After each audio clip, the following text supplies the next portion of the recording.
Alhamdulillah wassalatu wassalamu ala rasulillahi wa ala alihi wa sahbihi ajma'een. Assalamu alaikum wa rahmatullahi wa barakatuhu, everyone. I want to welcome everyone to a very special session of the Qalam Hangout.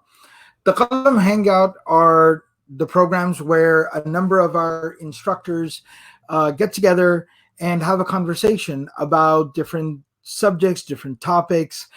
Sometimes there's technical topics, sometimes there's spiritual subject matter, and so on and so forth. So, Alhamdulillah, this is something that we do quite frequently here at Qalam, where we bring together a number of our instructors and we have a little conversation. So, today we wanted to bring together, mashallah, a couple of our instructors who also are involved with the academics and the admissions process, and are involved with the whole back end component, if you will, along with myself, when it comes to the Qalam Seminary, because full-time Islamic studies is something that fascinates and interests a lot of people, and it's something that is such a critical need and issue in our community, because first of all, we need an outlet, because there are people who want to study their religion really in depth. So there needs to be an outlet where they can do that. Number two, even if somebody's not interested necessarily, they themselves studying more in depth, but as a community and as thousands of communities across this country, we need imams, scholars, teachers, leaders. We need all these folks. We need educators. We need people to lead the community and communicate with the community and so on and so forth. And people of that caliber are produced through in-depth Islamic study. There's a very traditional, classical system of Islamic education, tarbiyah, suhbah, knowledge, development, mentorship that produces a person. And the way I've always kind of simply put it is that everyone wants, to have a Mufti Kamani, or to have a Sheikh Mikael, or an Ustadh Murphy, or an Ustadha Fatima. Everybody wants these people. But the thing is, there's only so many of them to go around, and they can only be in one place at one time. And so what are we going to do? Are we just going to sit around and just keep, fighting over the same people? Obviously not.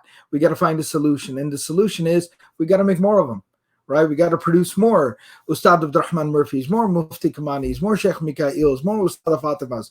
We got to produce more people like them who can serve the community everywhere. So our answer to this problem and this need in the community is called the Qalam Seminary, where we have over 100 students studying at different levels, 5 different years worth of curriculum, full-time, most of them, and they are going through this particular education. And so we, alhamdulillah, are at the time of the year where the academic year is getting close to ending, and admissions and applications are open. So there's a lot of questions that people always have about what's it like to study at the seminary at Qalam? How do I apply? How does everything work? And then particularly in the current climate, in the current situation that we're in, this crisis, people have a whole lot more questions. So I figured that instead of just, waiting for people to figure out how to ask their question, then answering the questions one at a time, we kind of sat together and we thought that why don't we just basically have a discussion, and that we can provide it to the community, and then inshallah, hopefully that answers a lot of people's questions, inshallah bi'idhnillah. So let me go ahead and introduce, inshallah, the instructors that are joining me for the discussion today. So we have Ustadha Aatifa Sharif, mashallah, who is a graduate of the Qalam Seminary, the whole 5-year Alamiya program, mashallah. And mashallah, she also has a master's in mental health, and she's one of our instructors at Qalam.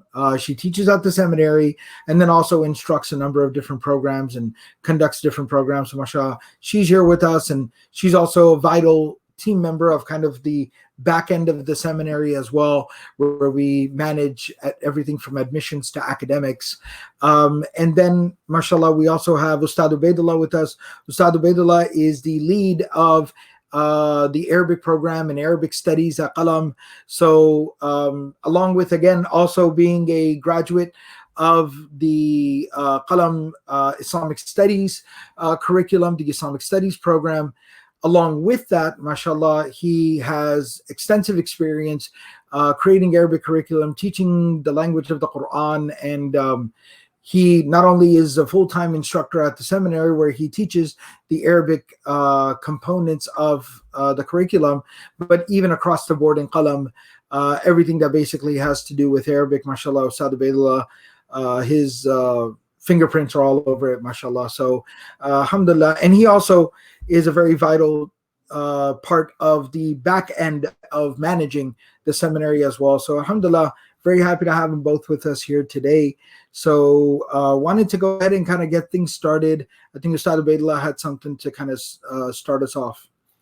Yeah, so I just wanted to start off just in a few minutes, Shaykh, if you can just give an overview of what the seminary is. People have that question.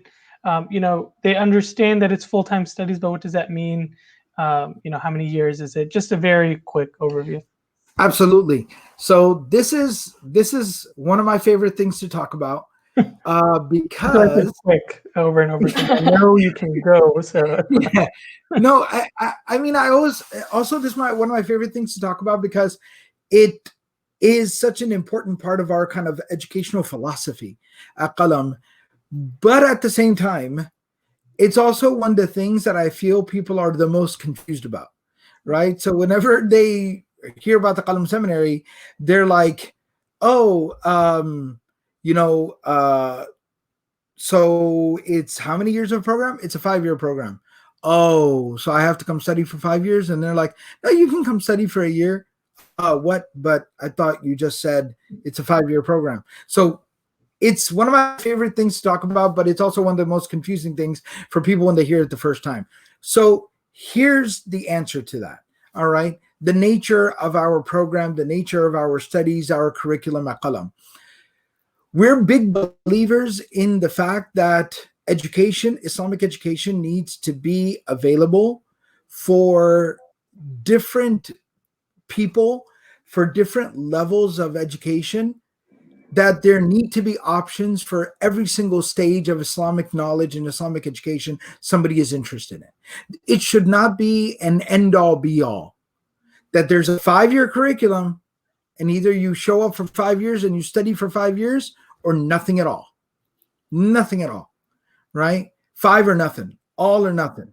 No, we don't believe in that. And my teachers and my mentors were very particular about make sure you make multiple options available to people. So at Qalam, we have 3 tracks of study. This is how simple I can make it. There's a 1-year program, there's a 2-year curriculum, and then there is a 5-year commitment. There are 3 options, okay? A 1-year program is you come and you become very confident and literate in your own religion. You know the basics of your deen, and you know the Arabic language, the language of the Quran, that when you read the Quran, you understand what you're reading.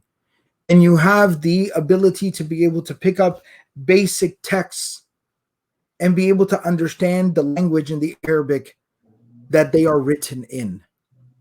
So that is to become a literate, highly literate, practicing, productive Muslim. All right. Then the second option is a 2-year commitment where you do that first year of Arabic and then you add on 1 year. That level of education produces what we like to call the student of knowledge, where now you have had the opportunity to read at least one classical text, one traditional text in all of the major subjects of Islamic studies: Aqidah, theology, usul al-fiqh, hadith, tafsir, tarbiyah, tazkiyah, seerah, and so on and so forth. Ulum al-Quran, and the list goes on and on. There's about 8 core subjects. You've had the opportunity to go through a traditional text with a teacher, with a qualified teacher, in all these 8 major subjects of Islamic studies, in traditional texts, scholarly texts. And then you move on. You're always going to have the ability for the rest of your life to continue seeking knowledge, to continue learning from scholars, and actually contribute to your community in a meaningful way. Then, if you're interested in going the route of Islamic scholarship, you already did 2 years, then you stay for another 3 years, making it a total 5 years. And that puts you at the level where now you, inshallah, with the requisite experience and things like that, you will have the opportunity to lead an entire community and to be a teacher yourself one day, inshallah. You have been given the foundation to be able to do that. So that is kind of the basic layout of the options to study at Qalam. Can I add in to that? Yeah, please. So just as a student who actually attended the first batch that the Qalam Seminary existed, there wasn't actually a year 1. We actually started with the year 2.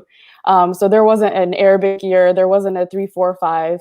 There was no Alamiya program. It was just that one foundational Islamic studies year in which we we were able to study each of the different subjects, study a book in each of the different subjects. And I remember in my class when the Alamiya program, I guess, years 3, 4, and 5 were first introduced, I was just amongst, even though my graduating class had 17 people in it, I was just amongst like 3 people who actually continued forward. And that didn't mean that my other classmates didn't go on and do anything, or they had no interest in studying at all. No, absolutely not, right? Some actually went on and studied at other institutions. Just because Qalam didn't, have further years, that didn't mean that they stopped their study. Others, there were very, people who gave back and very involved in their community, and were, because what we gained during that foundational Islamic studies years was so foundational. It built a really strong foundation. So even though it was just a foundation, we still were equipped to give back to our communities and really benefit for ourselves with that strong foundation. So that in and of itself, someone might say, oh, it's just 1 year, or we call it really basic. No, absolutely not. Like, it had a lot of benefit to it. There weren't further years at that time, and that's fine. Just because somebody doesn't go on to do all 5 years doesn't mean they can't get a lot, and doesn't mean they can't benefit other people in that. So it was just the people who wanted to, within the Qalam bubble, wanted to continue forward in the curriculum. They pursued their education in that way. But I don't want anyone to get the idea that if they just do 1 year, it's incomplete, or they just do 2 years, it's incomplete. It's more so that each year, each track is a complete curriculum. And if you go forward and go further in the different tracks, it's more so you adding on to that curriculum. You gain a set of tools in the first year, then you just gain more tools in the second year, and then you just gain more tools in the Alamiya program. But you still have a toolbox either way. So it's good to know that whatever track you're doing, you're getting like a good amount of information, a good amount of knowledge, a good amount of growth, and therapy and education and things like that. And if I can I was kind of going to say something similar. So just as Ustadha Aatifa mentioned that, we talk about these 3 tracks, but it's really one track. It's one kind of train that has stops. So it's all one journey, right? So that's a really good analogy. Fine. But what's very interesting is so many people get off because they need to, and then they come back at a later time. Or some people get off and they live their lives and they do great things, right? Like, so there really is, it's not really a comparison, but it's one journey. We really are providing stops for people. And what we've done internally is that at each stop, we don't want someone to feel like because they stopped that something's left incomplete. We want to really wrap up whatever they did study, put a little bow on it. They know there's still more that they can experience and learn, but what they have is still complete, and it's not left. They're not left wondering, or they're not left with gaps. So the first year, so it's a 5-year kind of journey, and there's 2 stops that you can exit on. You can take 1 year of Arabic. That's a full curriculum. You master your Arabic skills. You learn the Quran, how to tackle text, and really what we've incorporated in there as well are some of the other foundational Islamic sciences that really anyone who's going to study Arabic at that level should know, right? Because you shouldn't just be studying the Quran or just studying Arabic at such a deep level and not be familiar with so many other sciences of your religion. So we've kind of created one curriculum there. Then if someone wants to continue, they do one more year. Now they go in depth into their foundational Islamic sciences, right? And then after they complete that year, they can leave. That's a second stop. And again, it's a complete curriculum. They're not waiting to complete some subjects, no part one, part two. They kind of finish all the subjects that were meant for them in that year. And then they can continue on, but this time there's not really a stop. The train can kind of go fast or slow from that point after year 2 to year 5. Like they can go, we'll talk about all of this, they can go part-time, full-time, whatever it is, but there's 3 years of curriculum to complete. And those 3 years, they kind of stack, where you need to take, let's say a fiqh 1 to do fiqh 2, or do learn this skill to be able to take the next year. So those will stack a little bit more. So you kind of have to do those 3 years together, and then you complete your 5 years. And that's a really good analogy, and we always use that terminology, right? Like strategic exit points. So we've laid out 5 classrooms here, five years worth of curriculum here. And then there's strategic exit points, because some people, their life situation is such that right now they can study for a year.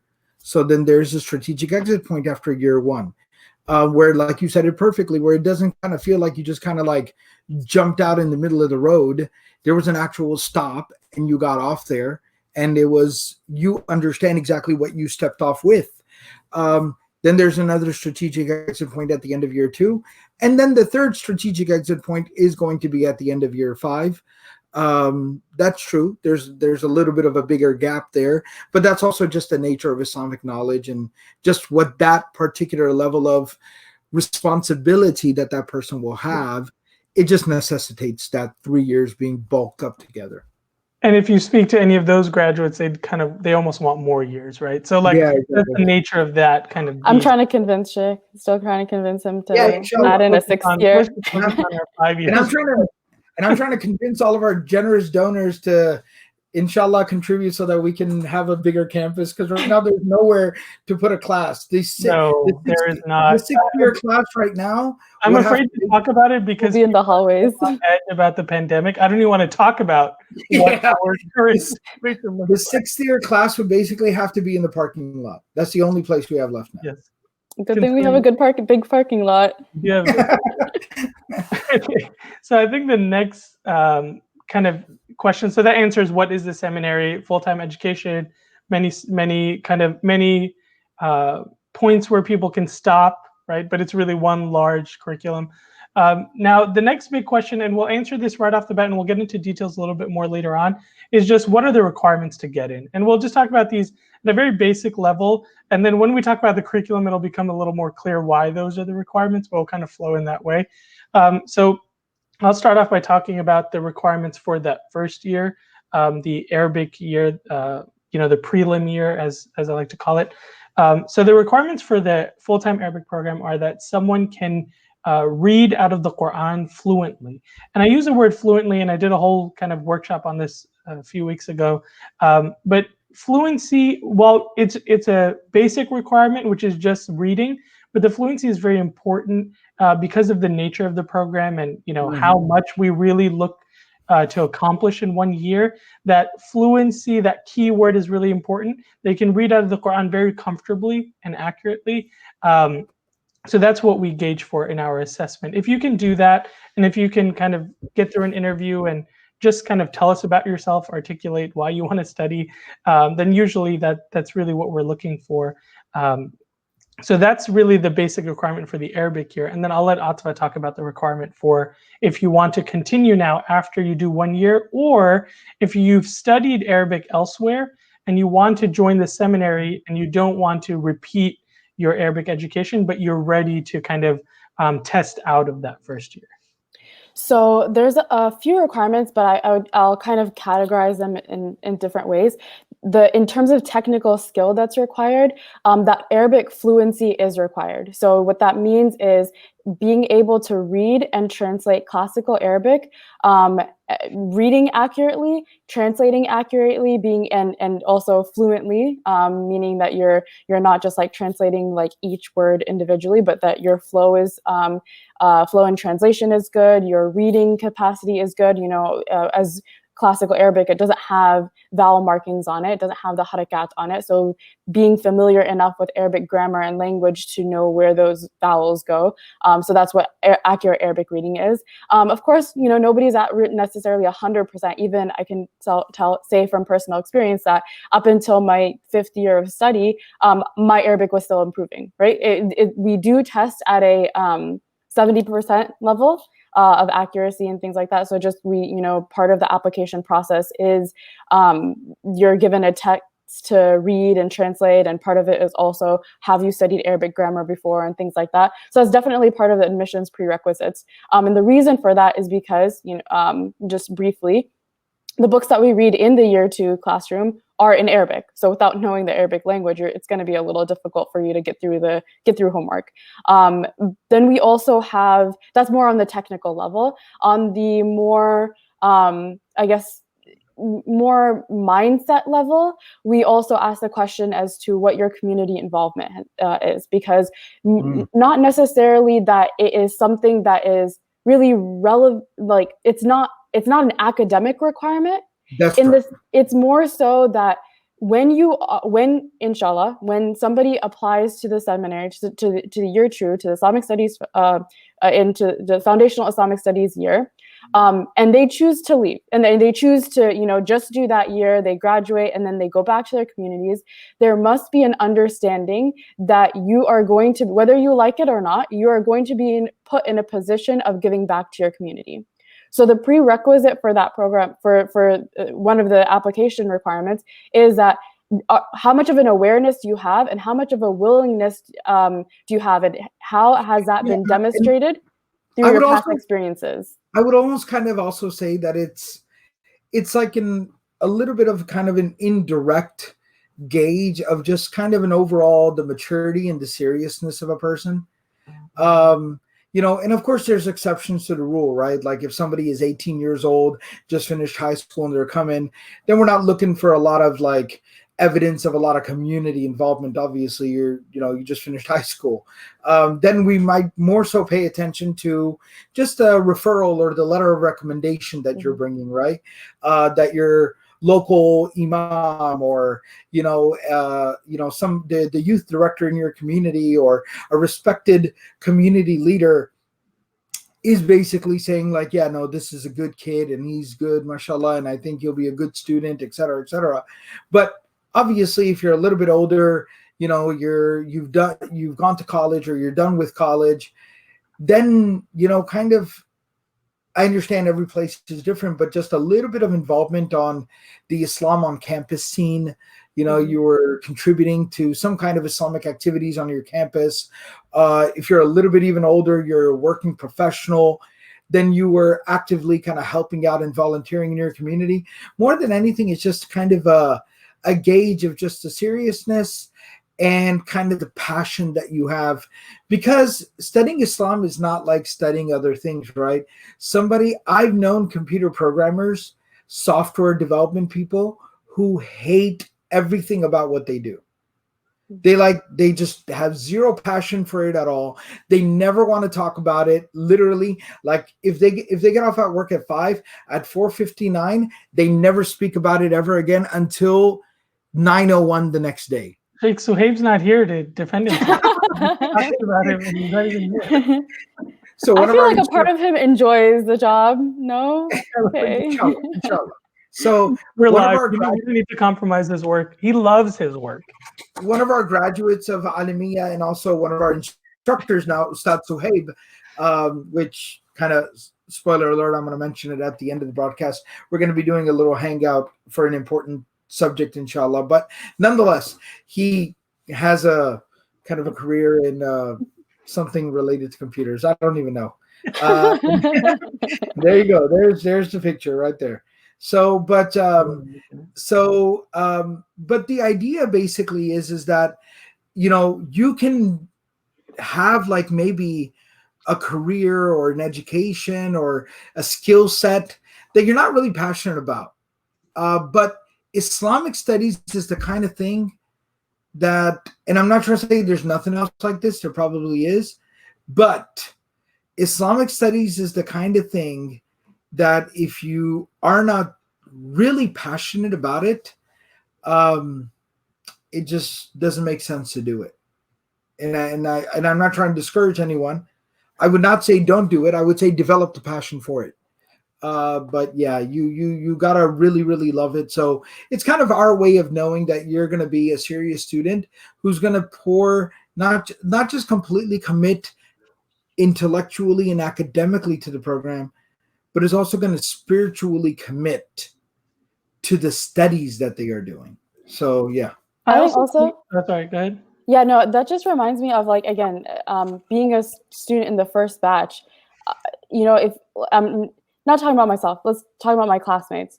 If there was nobody had really heard of Qalam. It was just like an Islamic Studies Institute that just showed up in Dallas, Texas, and I'm from Columbus, Ohio. Like, why would I move all the way down to Dallas to study Islam at this institute that, you know, means pen? There's no really other reason besides the fact that, like, you know, we're just trying to study Islam. There's no, like, at least back then, maybe, I don't know, people do this, but like there was no like name I could put on my resume. There's no credit that I was getting. Like, alhamdulillah, I had already finished college. My other classmates, they were in different stages of their life, and some were in college, some had just finished high school, some were working, some were in college, whatever the case was. But there's no like really, and especially as a woman, the opportunities even just like 5-6 years ago were much more limited. There's literally like no worldly benefit that I could have gotten out of studying. And so if there was no passion to actually study the religion for the sake of the religion, not anything else, then there's no other reason why we would have done it.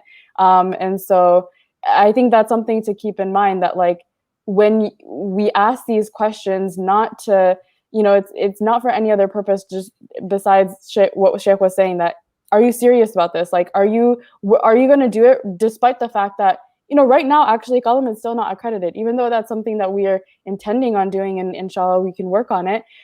But you're not going to get like, there's no like name label that you're going to get out of this. You need to do it because you want to. You have the heart for it. You have the passion for it.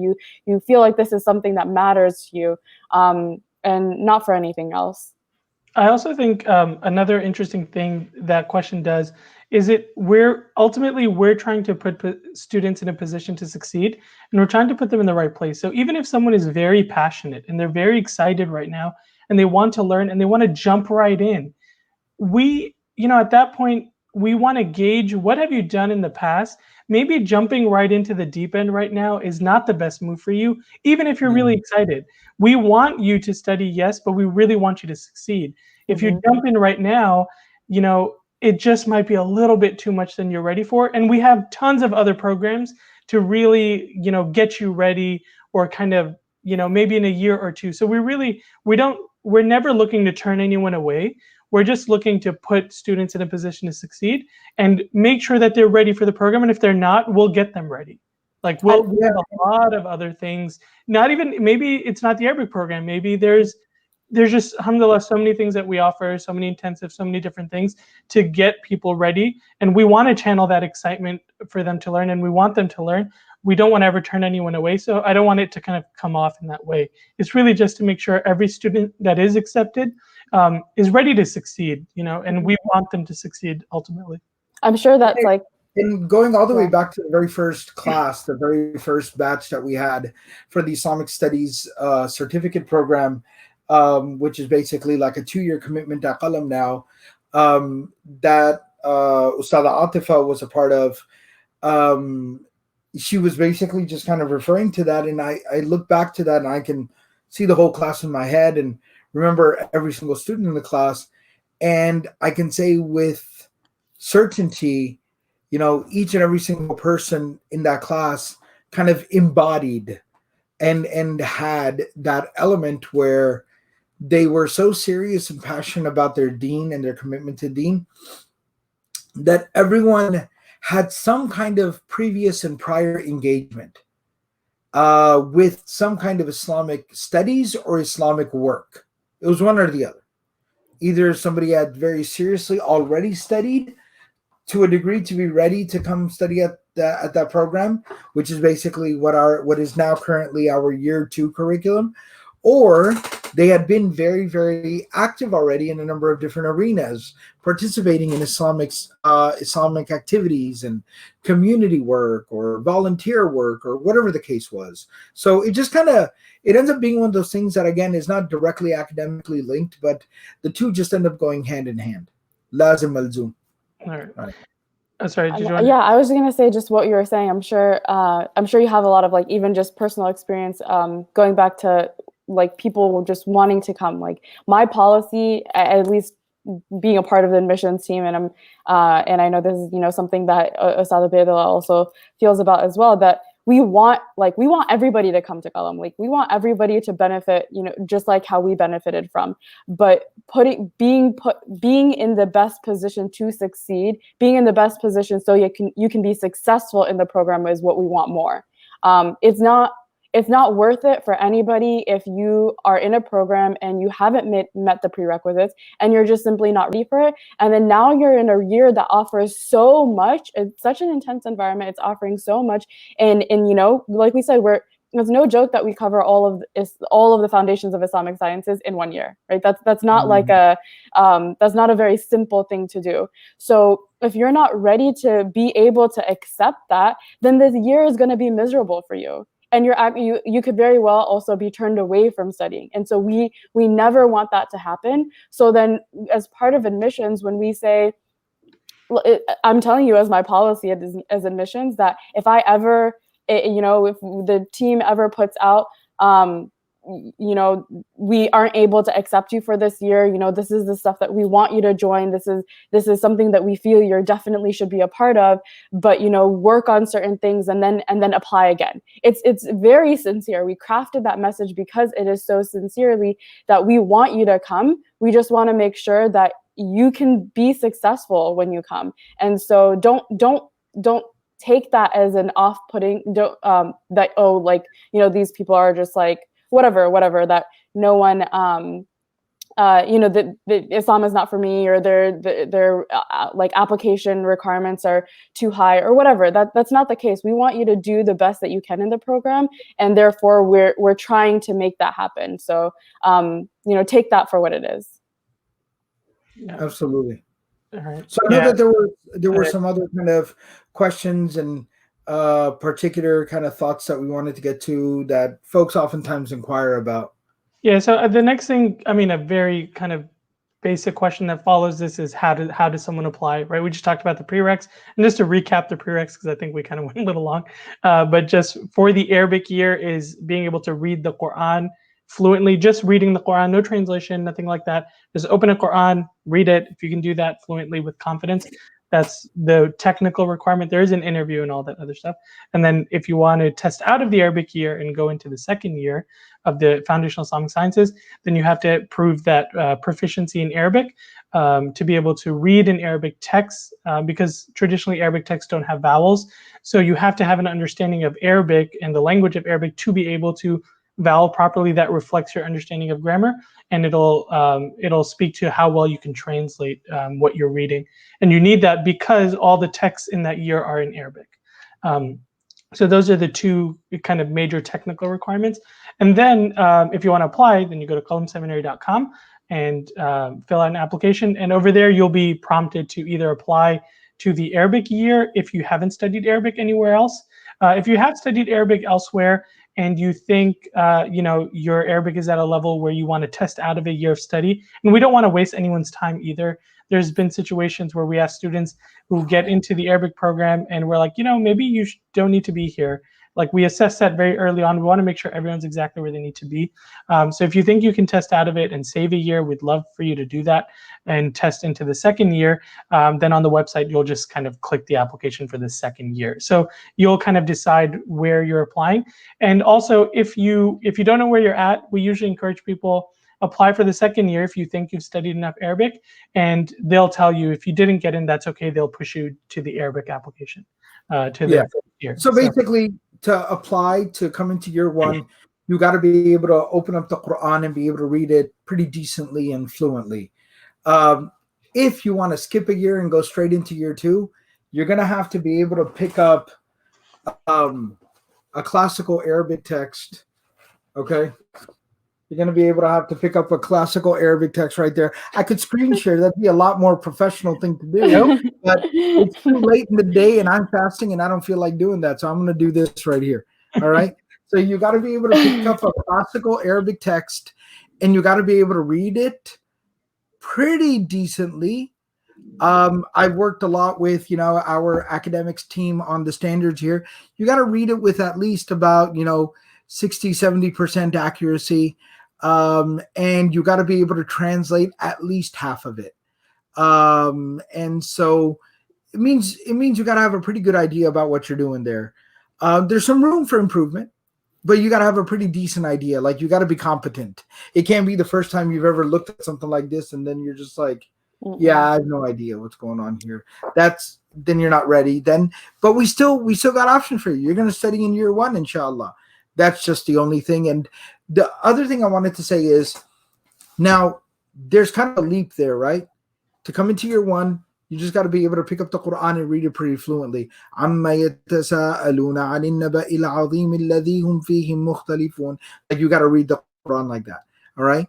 To come into year two, like I just showed y'all, you got to be able to pick up a classical Arabic text and be able to read it with about, 60, 70% accuracy.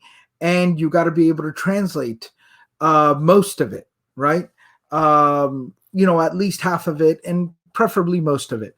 Okay. So that's the idea.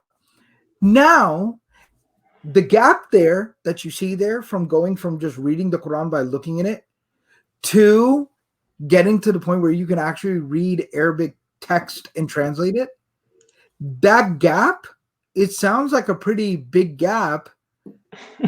That's what we do in year one. That's my job. That's what we do in year one. But there's one very interesting conundrum, and we've gotten some questions about this as well. One of mashallah our good friends, he asked this question, Mubarak asked this question, that what about somebody who's kind of caught in between there? Because that is a reality.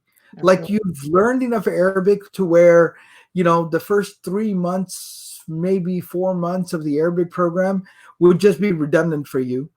And like Ustadh Obaidullah said, nobody should ever waste their time. We do not believe in wasting time, right? There's a lot of work that needs to be done. So, but at the same time, if they try to test into year two, they're not quite there yet. So they're kind of stuck in between. What do you do? So when it comes to that issue, while there's not like a technical, there's not like a full-time enrollment option, but we do have somewhat of a solution, and that is, like Ustadh Obaidullah said, apply for year two. If you're kind of like in between, apply to year two. Test for year two. The academic team, the admissions team will tell you you're about halfway there. You're not quite there. You're about halfway there. You know enough Arabic to not enroll into year one, but you're not quite yet ready for year two. Now, here's the thing. If you apply in March, April, May, the academic year doesn't start till August. That gives you 3-4 months of being able to put in a lot of hard work. Right? And worst case scenario, you can even look forward to the following year if you already got college and school and things like that going on. So then they can actually help to connect you with a network of tutors that we have. These are a lot of students, like advanced students. year 4, year 5 students. There's graduates in this network of tutors.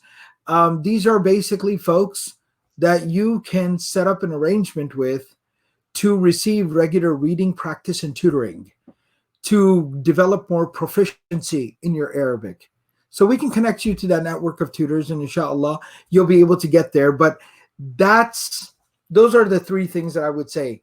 Year 1, read the Quran. Year 2, read and translate some classical text. And if you're stuck in between, test for year 2. And if you need a tutor, we'll connect you to a network of tutors, inshallah. And I think something that Ustadha Aatifa highlighted earlier is that we're not like well, it might feel that way sometimes with our emails, like in our responses, they are automated, but for these specific situations, Ustadha Aatifa and I will usually get together and write up a plan for you. Like, we'll see exactly where you're at, we'll see where your weaknesses are, and we'll be like, oh, it looks like you just need to work on XYZ. Here's focus on these things. Here's how you can do that. Here's what we can offer if we have it. And we kind of always try to give you a plan. We're not just trying to be like, no, sorry, you're not in, or you didn't make it. There's always, we actually sit and write up like a catered plan for you. There's opportunities for retest as well. So say you applied, say like Shaykh mentioned, in March, April, and you heard back from the admissions team that said, these are certain skills that you need to work on. Then you have the opportunity to retest and see if you were able to improve, and we're more than happy to accept you after that. So we definitely, it's the idea behind it is put you in the best place for you to be successful in the program. Absolutely. All right. So now the next kind of big question is, well, what do we cover in those years? So we've talked about it kind of vaguely. We've talked about the requirements, why that's important. We've kind of talked about the names of the program. So if we want to give a quick curriculum overview, especially of the first 2 years, because that's what people would be applying into. We're not really taking new applications into 3, 4, 5. Those are just students that were with us. So I can start by talking about the Arabic curriculum. So the Arabic curriculum, as we mentioned, it really is in line with the prereqs for year 2 for the Foundational Islamic Studies program. So just like we said, the Foundational Islamic Studies program, you need to be able to open a text, read it, vowel it properly, and translate. You need to be able to, read the Quran and translate. So those are the 2 objectives that we work on the entire year. That's really everything that happens in that Arabic year, that first year, is to get students in a position to be able to do that. Now, so it's a lot of Arabic all day. It's me teaching a lot. So I tell students on the first day, I'm going to teach you most of your day. But we really work hard on those 2 objectives. And I think because we're so focused on those 2 things, we spend like 80% of our time on those 2 things, we're able to actually accomplish that goal or get very close to it. Now, we also understand that students, when they're coming to study, yes, they need to build their foundation in Arabic, and it's so important. And we do spend most of our time doing that. We still felt that there was a need that they needed an introduction to other Islamic sciences while they're studying Arabic. Because the reality is, for example, halfway through the year, students get comfortable reading, and we want to now practice reading, and you're reading Sirah, and you're reading Tafsir. And there's other discussions that are going to come up in there. There's other sciences that are We need to backtrack just a little bit because... Yeah. Sorry. Oh. Shaykh is frozen. Yeah. Check your screen froze. I don't know if all this lag is... I don't know if it's on my end or what the deal is, but yeah, it was kind of being all choppy and everything. So yeah, I think it was on Go ahead. Yeah. So okay. So then we talk about so then we cover other Islamic sciences, but to kind of make it a little bit easier on the students, we look at all of those Islamic sciences and we cover them in English. All the instructors that cover them, they have like PowerPoint competition, all that good stuff, but they're trying to just present it to you in a simplified way where the content is what's most important and simplified, an introduction to all the sciences. Because as we mentioned, the year 2 is called Foundational Islamic Sciences. So the hope is that while you're studying Arabic, you also got an introduction to a lot of the sciences that you're going to see next year, but you got an introduction in English with a teacher that went through it, didn't go in depth 100%, but gave you the lay of the land, so that in year 2, when you have to study this through an Arabic medium, through an Arabic text, you're a little bit familiar with some of those subjects already. You have an idea of what you're about to jump into. So really, hopefully by the end of the Arabic year, students are proficient in reading and translating Quran, which is something we do every single day from like day, I want to say like week 2 onwards. We translate Quran every single day, read and translate Quran. And then as soon as students are ready to read and translate text, we start that. It typically starts within like first 3-4 weeks, and then it just increases as students become more and more proficient. And I'm not going to get into like the nitty gritty of the curriculum, because this is always a question that gets asked, like, what do you do for this? What do you do for that? What do you do for this? And I like to talk about the objectives, because that conversation, if you understand that conversation, if you're understanding my conversation with you about topics of grammar and morphology and this and that, then the Arabic program probably is not for you, because you've studied Arabic. Like, that's why I don't like to get into those, unless someone is just interested, then obviously I'll have that conversation. But typically in a session like this, I like to highlight the objectives. Again, just to reiterate, read and translate Quran, be able to understand it, read and translate and vowel classical Arabic text, and an introduction in English to the various Islamic sciences. And those are taught by other instructors, not me, just to be clear. So I do teach 80%, I do teach all the Arabic stuff, but you do get a fresh face with, I think currently the 5 instructors we have: Shaykh AbdulNasir, Shaykh Mikhail, Ustadha Aatifa, Ustadha Fatima, Ustadh Suhaib. So there's a rotation. The way we kind of look at it is that while Arabic is the focus, there is still a lot of enrichment in the areas of the other Islamic studies and subjects. Absolutely. All right. So that's the overall kind of summary of the curriculum of the Arabic program. I can talk a little bit about the Islamic Studies, the year 2 program. So we have, the day currently is divided into 6 periods. And so the first period is tafsir. We cover tafsir Jalalain. So it's a concise tafsir. So actually myself and Sheikh Mikhail, we have 2 separate periods. I do the first half, inshallah, and the Sheikh Mikhail is doing the second half of the Mus'haf. The goal is to, inshallah, get through the entire Quran in that 1 year. We have then Usul al-Fiqh, which is the principles of legal sciences, as well as Ulum al-Quran, which is the sciences of the Quran. That's taught, Usul al-Fiqh is taught by Shaykh AbdulNasir, and Ulum al-Quran is taught by Ustadha Fatima. And then we also have Usul Hadith, meaning the principles and sciences behind Hadith studies, as well as Tazkiyah studies, Tazkiyah and Aqidah studies. So the Tazkiyah and Aqidah studies are taught by Ustadh Abdurrahman Murphy, and the Usul Hadith is taught by Ustadh Suhaib Sheikh. And then we have the legal studies class, the fiqh related class, and that's taught by Mufti Hussein Kamani. And then finally, at the end of the day, we have Hadith studies and Sirah studies, also taught by Sheikh Mikhail. So definitely a lot of instructors throughout the day, fresh faces every 45 minutes, and covering all of the different subjects throughout the day. Very cool. And then years 3 through 5, which is kind of later, when somebody comes to the seminary, then they'll get a pretty good idea of what's there. But just to very quickly talk about it, year 3 is where where a student goes from being kind of like an intermediate student to an advanced student. So we give them depth. The objective in year 3 is depth, where they start to understand and analyze and go deeper into their studies. The 4th year is kind of a year to really formalize their knowledge, where they go through all the major collections of hadith. They cover very sophisticated subjects like comparative fiqh, comparative analysis of all the schools of thought when it comes to fiqh issues, and things of that nature.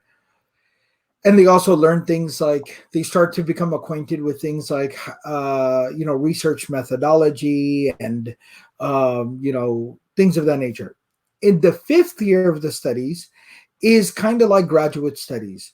We are now basically to use an analogy, the objective in the 5th year is to teach them how to fish. And that is, we fed you long enough, now you're going to learn how to fish.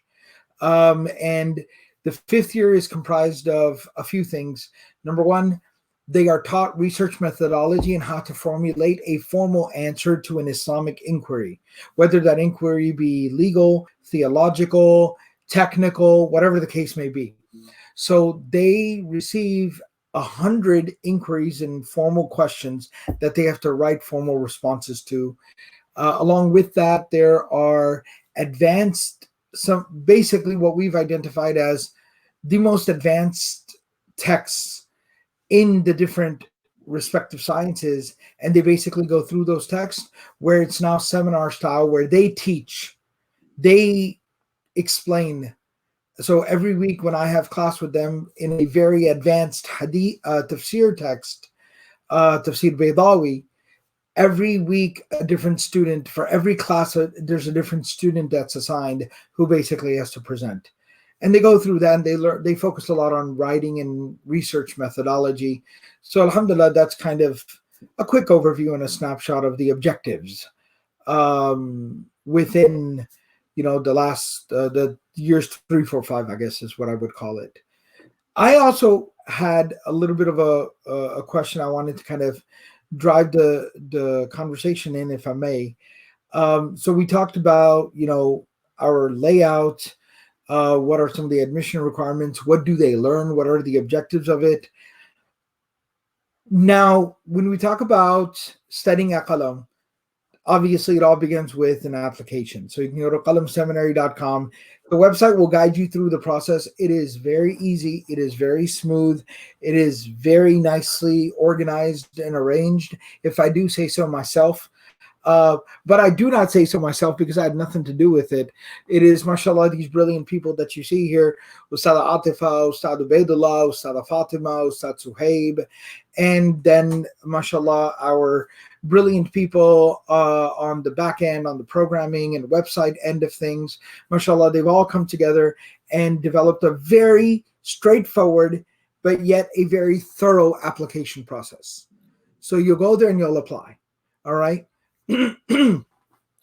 So now when you apply there, then you'll get communications. The process will go from there. The one thing I will say, if you apply, then you must please keep an eye on your email inbox, because you will get emails. It is way too often that somebody's like, I applied and I never heard back from you guys. I don't know whether you were expecting a WhatsApp message or like you were expecting like a DM on Instagram, but when you applied, we asked you for your email address and we'll email you, inshallah. All right. So email is going to be the medium of communication. Inshallah, we'll then tell you everything that needs to be done after that point via email. Now, the next thing that I wanted to kind of talk about is right now, when it comes to applying to study at Qalam, I can imagine there is a lot of curiosity about the current situation. There are some other things that we can talk about, and inshallah, we will talk about it, but I wanted to kind of get to this, that there's a lot of curiosity about what's going on right now. Yeah. So when it comes to finishing the current academic year, excuse me, we are definitely completing this 2019-2020 academic year. We are completing it. We are on pace to finish on time. Everything, mashallah, subhanallah, by the grace and mercy of Allah, has gone very smoothly. And what we basically did was we've had some component of remote study. We've had some students that were remote previously. So we learned a lot through that experience. And then once again, mashallah, our brilliant team basically came together, devised a plan very quickly, and we basically hit the ground running.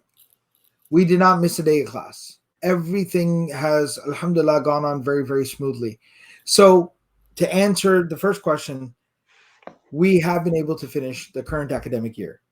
I'll throw this question over to Ustadha Aatifa, and that is because of the current situation, whatever somebody wants to call it, right? The pandemic, the lockdown, the crisis, all of it. What is the current status with applications and with admissions? If I apply right now, is everything just kind of pending and on hold? Is it just pending further, just something else happening? What's the current status? So definitely not. When our application process, our admissions process has not changed at all since things started with the lockdown and things like that. Hasn't affected it at all. You would still just go ahead and apply on the website. So if I go to the website and I apply, I will hear back from the admissions team. Absolutely. You'll get a response depending on which program you're applying for. You'll be asked to either take the admissions test for the second year of the program or the Arabic program, test and interview, and continue forward. And then you will get responses back. You will find out. We both programs run on a rolling admissions. So only after you've completed. And again, it's on you to it's on you to take the written test. It's available whenever you feel that you're ready to. It's on you to schedule in the test over the phone, right? We have a oral test as well. That's part of the application process. It's on you to schedule the interview, things like that. It's on you to make sure that you've provided, our references that can be contacted. And so once all of those steps are done, everything's proper, everything looks good to go, we do give you a response back immediately, as soon as possible. We're not waiting on anything, and a lot of the steps are actually in your own hands. We're just kind of like working with you on that. So you wouldn't get their delay in response is alhamdulillah. I can say that it's unlikely to be on our end if you're waiting to, and of course, we're human, and we make mistakes as well, but we do what we can to push things along, and the things that are going outside, they're not at all in any way hindering our application process. Okay, and then as a follow-up question to that, so applications are open, admissions are open, it is active. Our admissions department, inshallah, is operating actively and functionally. So we talked about finishing the current year. Applications are running, quote unquote, business as usual. Everything is standard operating procedure right now. So the next question is, with the current situation, again, I'm not a scientist. I don't work with the CDC. I don't work with the World Health Organization. I'm definitely not in the government. So I have absolutely no idea about how this all plays out and what to expect and what not and all of that good stuff. So I am interested in studying.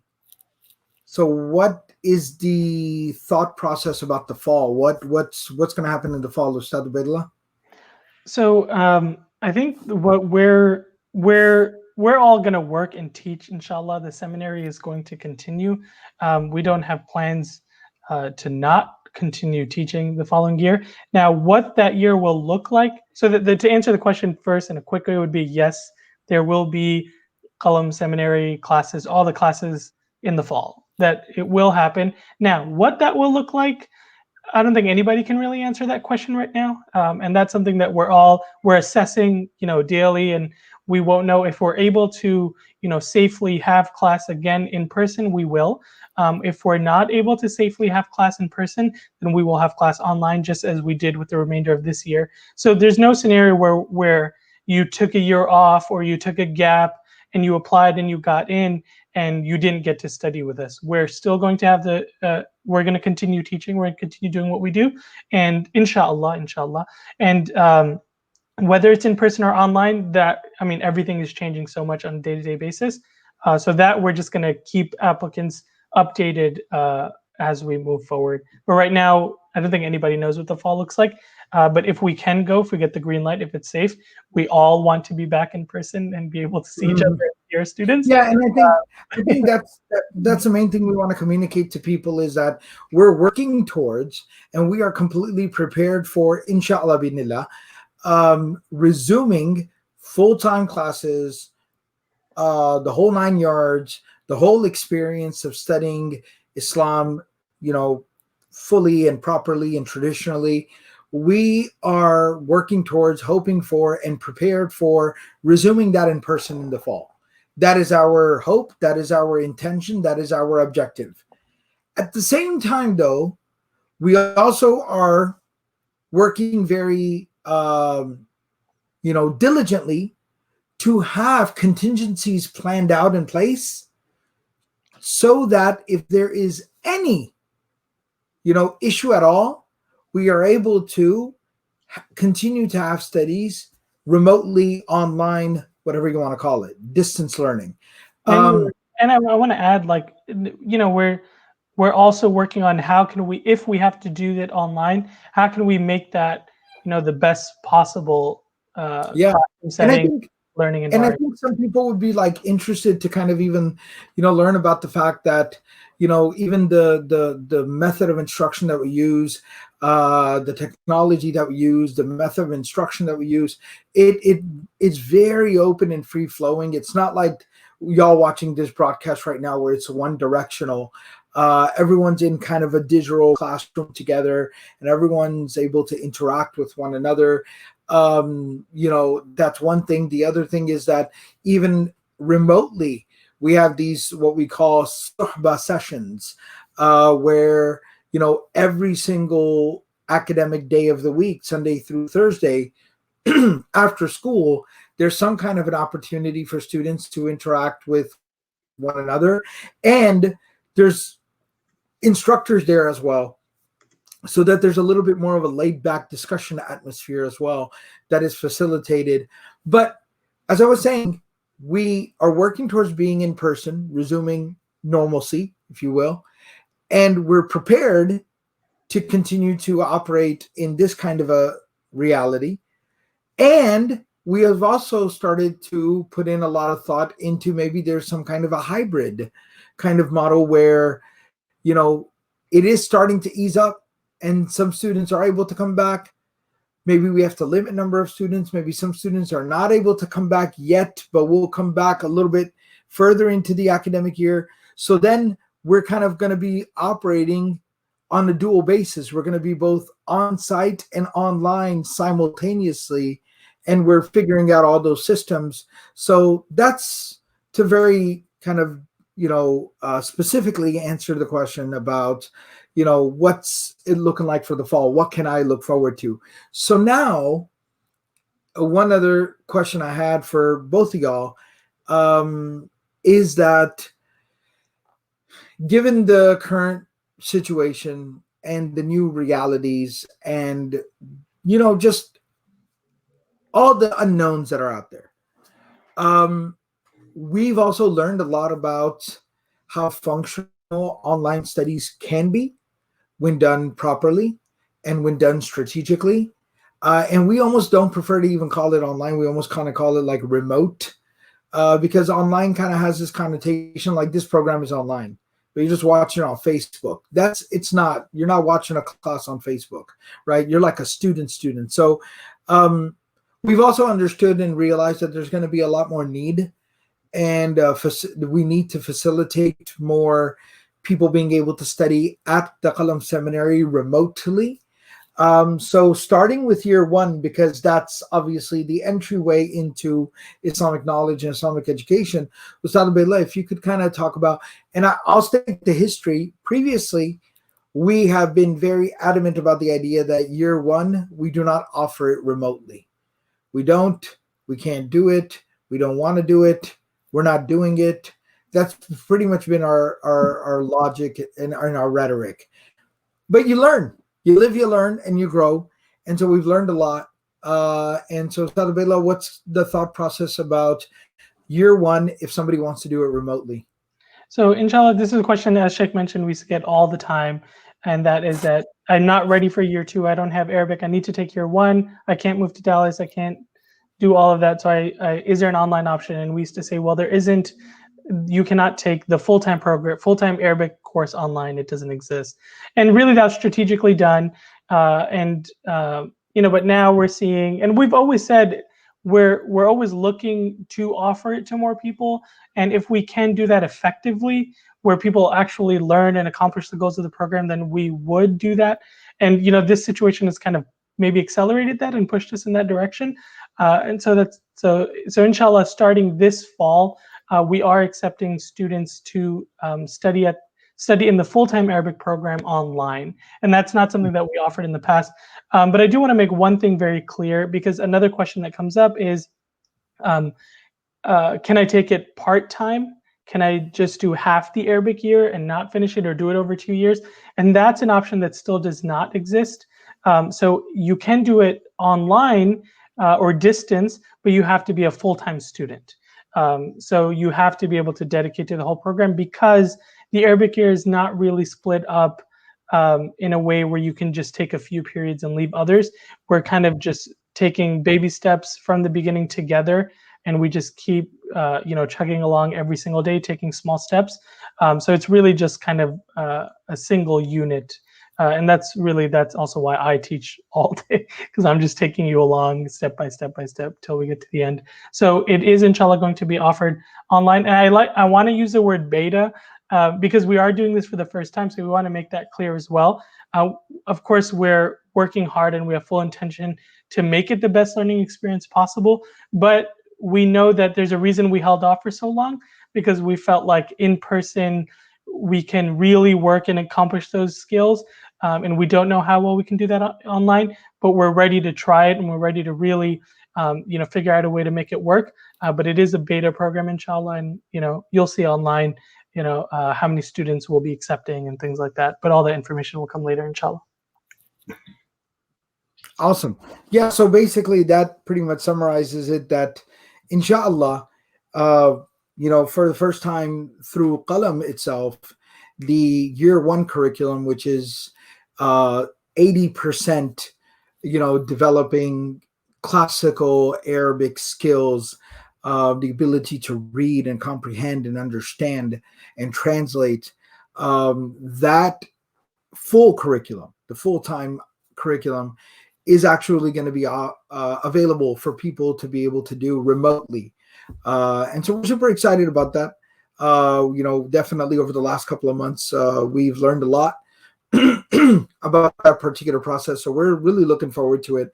And you're going to see some information coming out about that. And we're going to definitely encourage people to apply and sign up and look into it, inshallah.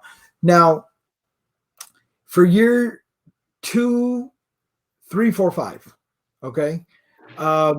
Because from that point on forward, it kind of, has a similar, year one has a completely different orientation, in the sense that every single minute, every single hour, directly builds on top of one another, right? The enrichment periods are a little bit kind of off to the side, but even those kind of follow a logical progression. But the 80% of the Arabic development, that is directly stacked. That's just Legos. It's just directly built on top of one another.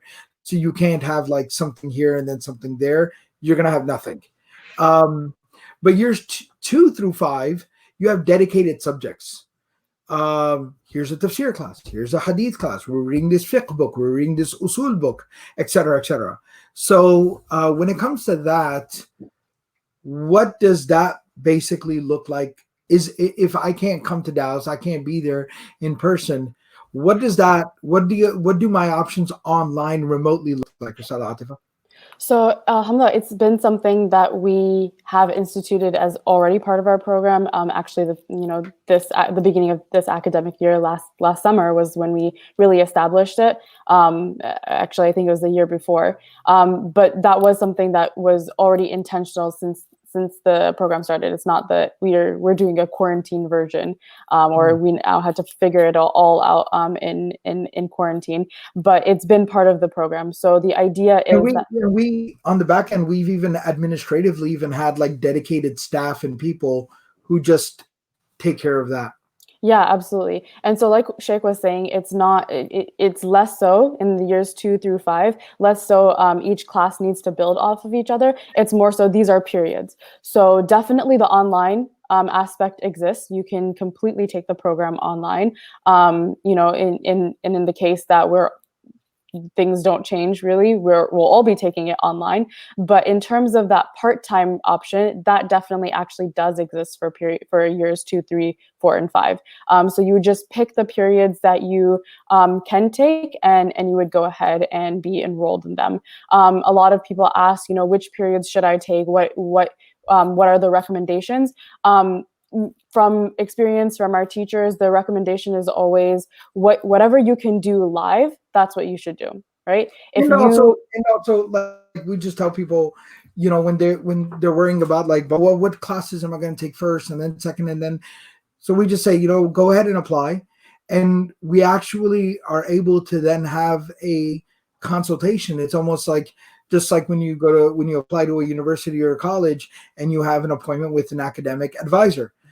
So one of our academic advisors will have a conversation with you and then basically figure out and tell you that it would probably be best and most advantageous for you to take periods 2 and 3, or 2 or 4, 5, and 6, or whatever, 1, 2, and 3, whatever the case ends up being. But you will get that kind of input and advice, inshallah. Yeah, you definitely don't have to have it all figured out before you apply. If you're at all interested in the program, you would go ahead and apply, and we'll help you and walk you through that process. I know some people ask, what if I can't take any of it live? Then of course, with it being an online program, or us offering an online option, all the classes are recorded. So if things happen that you're working throughout the day and you're not able to attend any classes live, then we have it set up. And of course, like the academic advisors will go into detail about how that all works out. But you can watch recordings and have those academic expectations, according to what you're able to do. Very good. Very good. Yeah. So the gist of it again is that, there is an opportunity, an increased opportunity, partially, obviously, addressing and reacting to the realities that are going on right now, but also just through our own developmental process. Our institution is growing and developing as well. And so there's increased opportunities for people to be able to study online, number one. And then number two is, I don't want to make this any more confusing, because at a certain point it's just, right, it's just a matrix. It's just too many things going on at the same time. But if I can simplify it, I would tell you this. The year one curriculum, whether you do it in person or online, it can only be done full time. Like just that 1 year, you're going to have to basically just go all in and just be completely full time. Because like I said, everything in that curriculum is stacked on top of each other. Everything builds on top of each other. But once you get to years 2, 3, 4, and 5, you're going to have the ability to be able to kind of split off and split up certain subjects and periods, and, be able to have a little bit more of a flexible schedule, inshallah. So I hope that that's not too overwhelming. I hope that that's not too confusing. So you have the option to study 1 year, 2 years, or 5 years at Qalam. I did want to, Sheikh, I realized we didn't address one thing. Sure. And that, I know we talked about, you should attend classes live, but the reason we say that is because we understand the reality that when you're studying remotely, you may have to revisit stuff or watch stuff again. So all the classes are recorded and available for students to watch again later, to review off of if they missed anything. So I do want to make that clear, because I felt like we were talking like that's obvious, but just want to clarify that all the classes are offered live, and they are recorded and available for students to access later on as well. Absolutely. That's such a good point, that when you are a remote student and you're not able to be on when the class is exactly going on, let's say this class is from 10 a.m. to 10:45 a.m. at a random example, all right, or from 1 to 1:45, and you can't be on at that exact time. Alhamdulillah, alhamdulillah, we have a great system and a great team that works on the back end, where you'll be able to log in as a student and then be able to do your class in the evening. That's totally doable. But when you're logged in live, you're obviously be able to, ask your questions kind of in the moment while the class is going on. However, if you are taking the class later, it's not like you can never ask a question. We have, discussion groups, Telegram groups, kind of like WhatsApp groups, but much nicer. So we have these Telegram groups, which the year 3 students or year 4 students or year 2 students will all be in. And if not all, a number of their instructors are in those groups with them as well. So then they're able to basically have discussions, follow-up discussions in there. So alhamdulillah, it's a pretty interactive system. What I was saying was, you can come study for 1 year at Qalam, study Arabic. You got to know how to read the Quran. You can do that in person or online, but you're going to have to do it full time. You're going to have to just make a commitment for 9.5 months to study 6 hours a day. Like, be in class 6 hours a day, online or in person. There's just no really any other way around it. You can study for 2 years at Qalam. That's an option. Then you can study for 5 years, and you'll get what you put into it, right? You study 2 years, inshallah, you'll be a good student of knowledge. You have a good level of foundational Islamic understanding. You put in 5 years, and you'll really be in a position to be able to lead communities and teach people, and much like the teachers that you see out in the community today. So that's basically a summary of it. Is there anything else that I just want to a lot of information's on the website, by the way. The Yeah, so FAQ there is very a lot of it we put out on Instagram. Send your questions in, and we're looking at all those questions. For most of those, or every single one of those, I think is on the website of qalamseminary.com under the FAQ.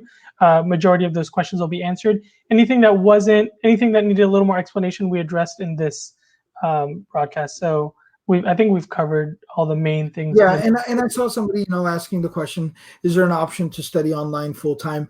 We've discussed that, inshallah, in detail, and our website is going to have all that information. You can go back and listen to this session as well. So definitely it'll be on YouTube, Facebook, and inshallah the podcast as well. I also, I guess just because I remember we did this once before.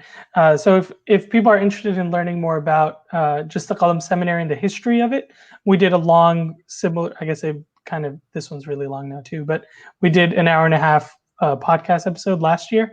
The three of us just talking about the history of the Qalam Seminary. So if you want to listen to that, you can find that on. And we'll try to find a way to post a link, maybe in the description of this video on YouTube and Facebook, and then those who are going to end up listening to this session through the podcast, again, that's qalamseminary.com. Qalamseminary.com. You go there. There's a ton of information on there. Very thorough FAQ, a lot of information you can apply on there. You can get all the information that you need. Is there anything else that I did not get to? I was gonna say there's a question about just like what does a classroom look like, not physically, but just like who are the people in your class. I think that's a really good question.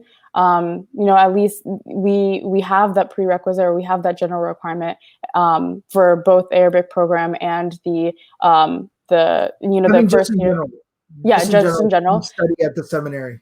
That the 18 years old or have to have a high school graduate degree or an equivalent. That definitely is our baseline requirement. Of course, we are understanding of people who may be in exceptional circumstances. So that's, taken into consideration. But this is an adults program. It's not like your Sunday school. It's not your kids program. It's not just something you can do after classes. It's like if you're in high school. Yeah. A lot of those programs are great, right? Like your local Islamic school is fantastic, mashallah. That's great. But this is not an Islamic school. This is an adult serious studies program. And I think that the reason we have that is, people are moving to Dallas for this, and we understand that responsibility, and parents are trusting us, and we're not trying to we're not in the business of babysitting. We're not good at it, any of us. We just like to teach, so we want students that are ready to learn. Absolutely. Yeah, so people do come from all over. I mean, you know, in our on-site classes, people have come from all over the United States. We have had some international students apply. We're more than, you know, happy to welcome them to our program. Because we're not accredited, we're not, you know, able to legally like provide the paperwork to allow you to come. But if you're able to figure that out for yourself, then we welcome you with open arms. Not during coronavirus times, but in general. Okay. So, But I mean, and that's where like the increased online scope and capacity is also going to facilitate a lot of opportunity for people who might be in other countries. mhm. So definitely, like, this is a adult education program. Anybody from anywhere is able to, you know, apply as long as they fulfill the prerequisites and is able to pass through the admissions process. So we definitely welcome anybody who's interested, and yeah, we hope, inshallah, that you guys can be a part of Qalam. There's some questions that on the live stream here, just about like general advice, Sheikh. If you want to close on that, you know, people are asking. The question here specifically says, you know, balancing career goals versus continuing Islamic education, and it's a tough question to really answer because I know it's case by case. But anybody, you want to close on that? Yeah, it is definitely a case by case thing, and mashallah, once again, Mubarak is mashallah very familiar person to us, a good friend. So what I would basically say is that there's a particular mindset and a mentality that is needed for in-depth Islamic studies. And that mindset and that mentality is, it has to be a journey. It cannot be about an end destination or an end point or an end goal. That's just not the right mindset. It has to be a journey oriented mindset and mentality, where it's a long, enduring journey.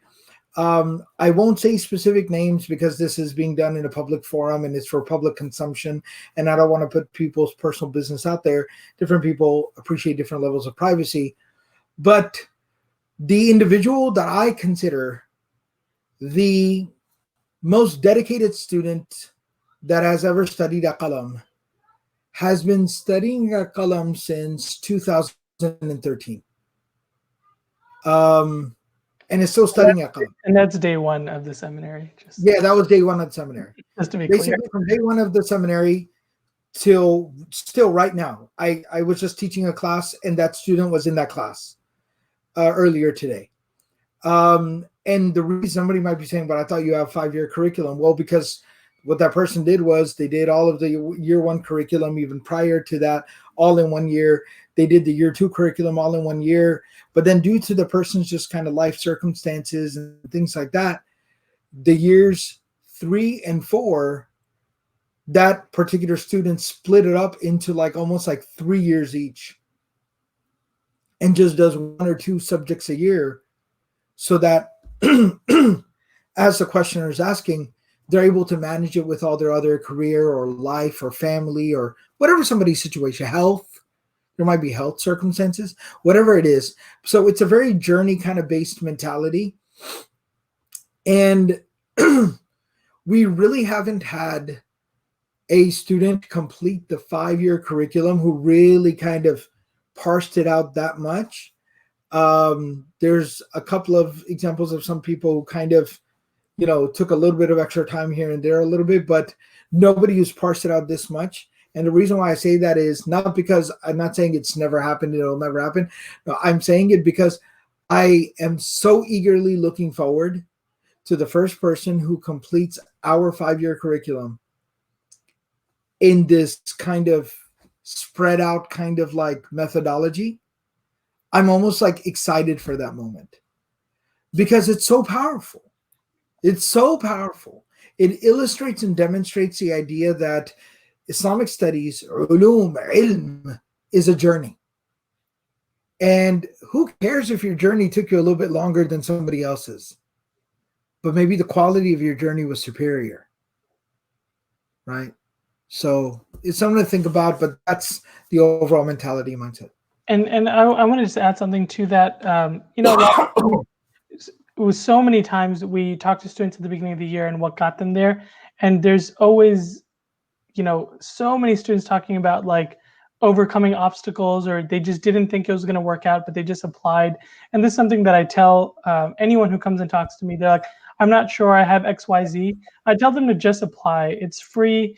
Go through the process, get in, and then what I like to think of it as is that then you've really shown yourself how serious you are about this, right? You're not just talking about it any chance you get. You're not just talking to anyone that talks about learning, studying Islam, but you actually applied, you got in. Now it's decision time. And now you're trying to see, do I commit to this? Can I commit to this? I'm in. Now it's time for me to make a decision. You can't make a decision until you get accepted, right? People like to make a decision before they've applied, but you didn't even get accepted yet. So what are you making a decision for? And really what we found so many times is students who are kind of on the edge, they apply and then doors open up for them, right? There's some way that Allah opens up for them, but you have to take your first step, and that is to, get in. And once you're in, then it'll be decision time. And then inshallah, Allah subhanahu wa ta'ala will open doors for you if that's your time to study. And if it's not your time, then, we pray that Allah facilitates your education wherever that might be. Ameen. Ameen. All right. Well, I don't think we have anything else in particular, inshallah. And, at some level, I expect, there's going to be so many things that come to light over the next few weeks, maybe even the next few months. So as things start to come together and we start to figure more things out, inshallah, we'll definitely have more follow-up conversations and update, the community about how things are going. In the meantime, we hope and pray, inshallah, y'all are having a blessed Ramadan, a good Ramadan. I know it's a different Ramadan and a bit of a challenging experience of Ramadan, but, just kind of to move away from the seminary, Qalam as an organization, as an institution, as an educational institution, is here to serve you and is here to help make your Ramadan better. So we have a ton of programs going on. If you just go to the Qalam website, qalam.institute, you will see all of the Ramadan programs. You can go to qalamlive.com and you'll see all the streams on there and everything. So please, inshallah, check it all out. We're reciting the Quran every day, having reflection on the Quran every day, talking about dua, talking about how to build your good character, having supplications in the morning. There's so much going on. I can't even list it all. But just know that, alhamdulillah, we're here to serve y'all through the knowledge that Allah subhanahu wa ta'ala has entrusted us with. So jazakumullah khairan, barakallahu fikum. And we hope and pray that Allah alleviates the situation soon and safely, inshallah. And we're able to see each other in person again, bi'idhnillahi ta'ala. Jazakumullah khairan, barakallahu fikum. Wassalamu alaikum wa rahmatullahi wa barakatuh.